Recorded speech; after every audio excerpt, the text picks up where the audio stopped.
Betsy Okello. I am a faculty member in the Marianne Remick Leadership Program, and we are really excited to start a brand new season of the We Are All Readers and Writers Book Talk series. And since this is Hispanic Heritage Month, we are starting with a series of 4 videos highlighting different books that you can read with your students during this month. And just as a reminder, the goal of our series is to really highlight and focus on culturally relevant text written by authors of color to be able to share with students so that they have mirrors, reflections of themselves that they see in text, windows and insight into the lives and experiences of others, and sliding doors where they can step into a book and immerse themselves into a different world. So we're going to start off the series by talking about 2 books by the same author. Her name is Ruth Behar, and we're going to start talking about Lucky Broken Girl, which is a young adult novel, which would be great for middle school students. And this is one of my very favorite recent books, and Ruthie is one of my favorite characters. And so I'm just going to share a little bit of her story with you. And so Ruthie starts off in Cuba, and then her family immigrates to the United States, and they end up in New York City. And so in the very opening pages of the book, we hear that perspective. So the chapter is called I Am Not Dumb. And she starts off, when we lived in Cuba, I was smart. But when we got to Queens in New York City in the United States of America, I became dumb just because I couldn't speak English.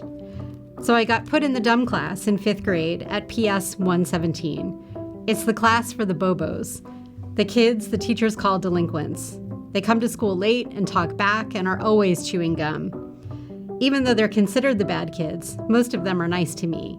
Here, Ruthie, have some chiclets. They whisper and pass me a handful. And then Ruthie endures a tragic incident. She's in a very bad car accident and ends up in the hospital. And I'll read just a little excerpt of her experience in the hospital to show the way Ruth Behar throughout the novel really shows that every character has a story. So the nurse gives me a nasty look as she enters the room. She tells Dr. Friendlich, I told her to call me before she needed to go. Give the child another chance. She's new to this. She'll do better tomorrow. Then Dr. Friendlich looks at us, nods, and says goodbye for now.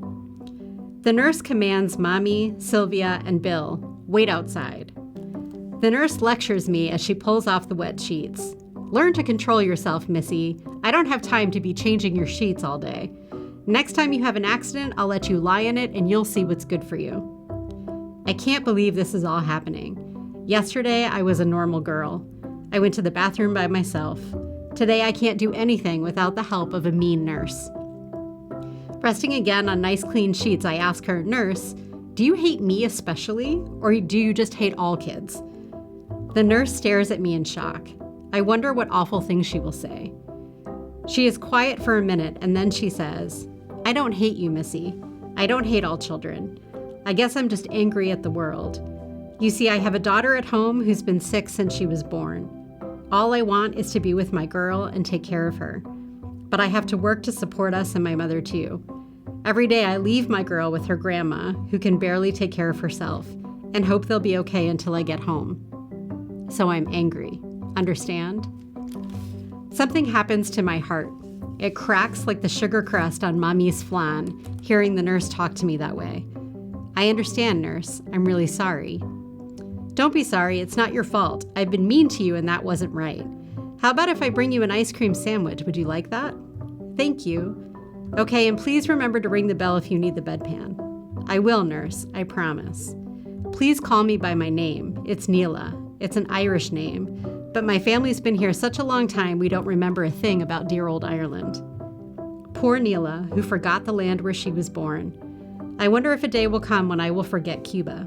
I hope not, but it already seems far, far away and is hard to hold on to as a sea spray. So you can see that throughout the novel, even in small interactions, we come to know that every character has a story and a place where they're from. And then the second book that I want to talk about is Ruth Behar's children's book, which was just published this year, called Tia Fortuna's New Home. And this is a Jewish-Cuban journey. And so Ruth Behar's family started off in Spain and as a Jewish family experienced religious persecution and then fled to Turkey and then fled Turkey and ended up in Cuba and then fled Cuba and came to Miami. And so I feel like that would be a really interesting story to share with students about different families' migration and their stories of migration. And so I will share just this one page with you about Estrella, who is this little girl, and her tia. So she says, "Come, Estrella, vamos a la ciudad la playa. The beach wants to greet you. We kick off our sandals and breathe in the salty air. Look at the bright sky. The sun gives everyone its light for free. El sol, el sol, el sol. The sea roars all night, and now it's tickling our feet. El mar, el mar, el mar."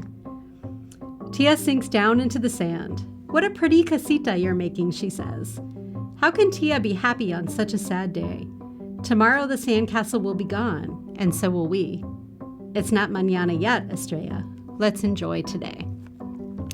And so this is a beautiful story of a Tia teaching her niece the importance of beauty and hope. And what I also love about this is there's a glossary at the back of the book that explains all of the words and the translations. And also the author's note explains that journey that I mentioned from Spain to Turkey to Cuba to Miami. And so this would be great to share with students. And so I love pairing these two together because as we all know, picture books aren't just written for children. So you might even read this picture book as a way to introduce this young adult novel in the middle grades. And so I hope you will check out Ruth Behar's work, and we will be back next week with more stories to share. Thanks.